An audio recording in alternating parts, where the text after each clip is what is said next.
नमस्कार। श्रीमद् भगवद गीता के इस विचार श्रृंखला में आपका स्वागत है। आज हम 12वें अध्याय के कुछ महत्वपूर्ण बिंदुओं पर चर्चा करेंगे। जी। पिछले अध्यायों में हमने देखा कि कैसे अव्यक्त ब्रह्म और सगुण ईश्वर की उपासना पर बात हुई। हाँ, और 11वें अध्याय में तो भगवान ने अपना विराट रूप भी प्रकट किया था। बिल्कुल। और उसी संदर्भ में अर्जुन एक बहुत ही स्वाभाविक प्रश्न पूछते हैं। क्या प्रश्न था उनका? वो जानना चाहते हैं कि जो भक्त पूर्ण श्रद्धा से आपके सगुण रूप में लगे हैं और दूसरे वो जो अव्यक्त अक्षर अविनाशी ब्रह्म की उपासना करते हैं, हाँ। उन दोनों में से योग को जानने वालों में श्रेष्ठ कौन है? ये है उनका प्रश्न अध्याय के आरंभ में ही 12.1 में। अत्यंत महत्वपूर्ण प्रश्न। तो भगवान का उत्तर क्या है इस पर? भगवान देखिए बहुत स्पष्ट रूप से कहते हैं अगले ही श्लोक में 12.2 में हाँ, कि जो अपने मन को मुझ में एकाग्र करके मतलब मेरे सगुण रूप में हाँ। और नित्य निरंतर परम श्रद्धा से मेरी उपासना करते हैं, वे मेरे द्वारा श्रेष्ठ योगी माने गए हैं। युक्त तमाओ मता। अच्छा, तो यहाँ सगुण उपासना को एक प्रकार से प्राथमिकता दी गई है। हाँ, ऐसा प्रतीत होता है कि साकार रूप पर ध्यान केंद्रित करना शायद अधिक प्रभावी माना गया है आरंभिक स्तर पर। ये बात थोड़ी चौंकाने वाली हो सकती है क्योंकि सामान्यतः निराकार को ही परम सत्य मानते हैं कई दर्शन। सही कहा, किंतु भगवान बात वहीं समाप्त नहीं करते।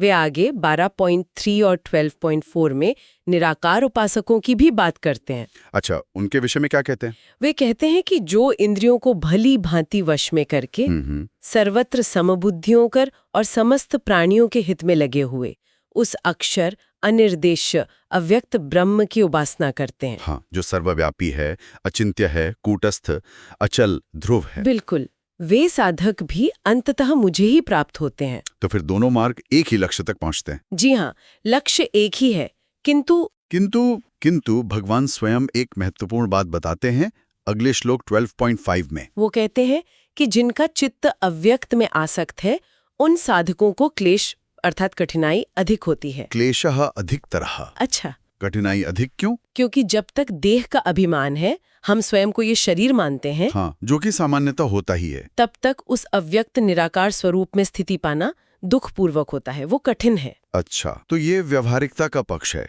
शरीरधारी के लिए निराकार का ध्यान कठिन है, जी। इसीलिए संभवतः सगुण मार्ग को आरंभ में सुगम बताया। तो फिर जो सगुण उपासक हैं, उनके लिए क्या विशेष आश्वासन है? उनके लिए भगवान 12.6 और 12.7 में कहते हैं कि जो अपने संपूर्ण कर्म मुझे अर्पित करके मेरे परायण होकर हाँ, और अनन्य योग से केवल मेरा ही ध्यान करते हुए उपासना करते हैं, उन मुझ में चित्त लगाने वालों का मैं स्वयं शीघ्र ही मृत्यु रूपी संसार सागर से उद्धार करने वाला बनता हूँ।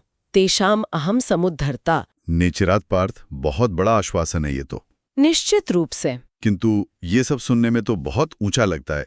कोई साधारण साधक कैसे आरंभ करे? क्या भगवान को ही क्रम बताते हैं? हाँ, बिल्कुल। आगे भगवान एक बहुत ही व्यवहारिक क्रम सुझाते हैं, जैसे एक सीढ़ी हो। अच्छा, क्या क्रम है वो? देखिए, 12.8 में कहते हैं सबसे पहले अपना मन और बुद्धि मुझ में स्थिर करो। ठीक है, यदि यह न हो पाए तो ये तो कठिन है। हाँ, तो 12.9 में कहते हैं यदि यह न कर सको तो अभ्यास योग द्वारा मुझे प्राप्त करने की इच्छा करो।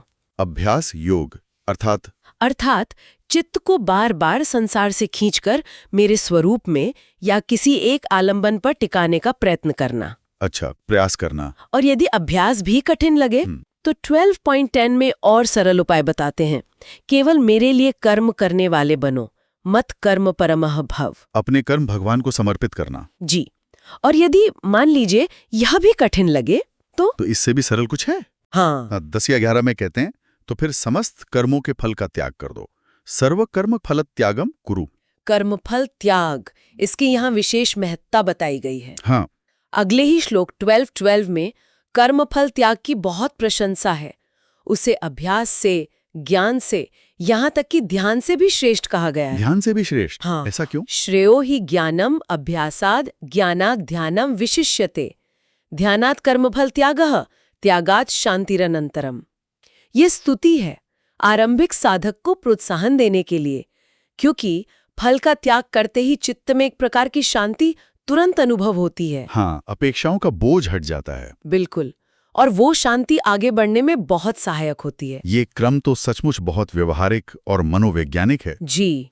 अब अंत में भगवान अपने प्रिय भक्त के कुछ लक्षण भी बताते हैं, 12-13 से लेकर आगे। हाँ, वे गुण बताते हैं जो उन भक्तों में स्वाभाविक रूप से विकसित हो जाते हैं जो साधना में स्थित हो गए हैं, चाहे वे सगुण उपासक हों या निर्गुण ज्ञानी। कौन से गुण हैं वे? कुछ प्रमुख गुण? जैसे 12.13 में कहते हैं, जो किसी भी प्राणी से द्वेष नहीं करता, अद्वेष्टा सर्वभूतानाम, सबके प्रति मैत्री भाव और करुणा रखता है, मैत्रः करुणया च, निर्ममः निरहंकारः, ममता और अहंकार से रहित, सुख दुख में सम रहता है और क्षमाशील है, क्षमी। जी। फिर 12.14 में सदा संतुष्ट रहता है, सततम संतुष्टः योगी, दृढ़ निश्चय वाला, और जिसने अपना मन बुद्धि मुझ परमात्मा में अर्पित कर दिया है, मयि अर्पित मनोबुद्धि।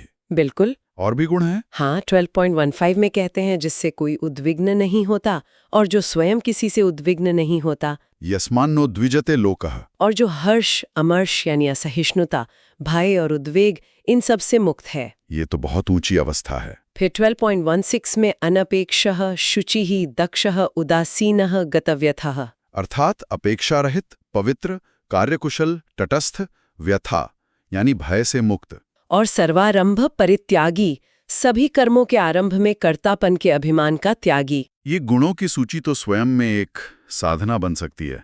निश्चित रूप से। तो इस पूरी चर्चा से हम क्या मुख्य निष्कर्ष निकाल सकते हैं? देखिए, सार यही है कि यद्यपि अक्षर निर्गुण ब्रह्म की उपासना परम सत्य का मार्ग है, किंतु भगवान के सगुण रूप की भक्ति, कर्मों का समर्पण और विशेषकर कर्मफल का त्याग, यह मार्ग अधिकांश साधकों के लिए अधिक सुगम और शीघ्र फल देने वाला भी बताया गया है। जी हाँ, और महत्वपूर्ण ये है कि चाहे मार्ग सगुण हो या निर्गुण, जब साधक उन्नति करता है तो उसमें ये श्रेष्ठ गुण जैसे समता, अद्वेष, करुणा, संतोष, ये अनिवार्य रूप से प्रकट होते ही हैं। यह बहुत महत्वपूर्ण बात है।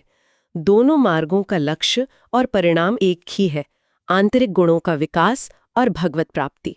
हाँ, और यहाँ एक विचारणीय बिंदु ये भी है कि क्या इन श्रेष्ठ गुणों का, जैसे अद्वेष्टा होना, सम रहना, क्षमाशील होना, इनका सचेतन अभ्यास करना, क्या ये स्वयं में एक पूर्ण साधना पथ नहीं हो सकता, भले ही उपास्य का स्वरूप प्रारंभ में स्पष्ट न भी हो? यह एक गहरा प्रश्न है। गुणों का अभ्यास ही साधना बन जाए, इस पर अवश्य मनन करना चाहिए। जी।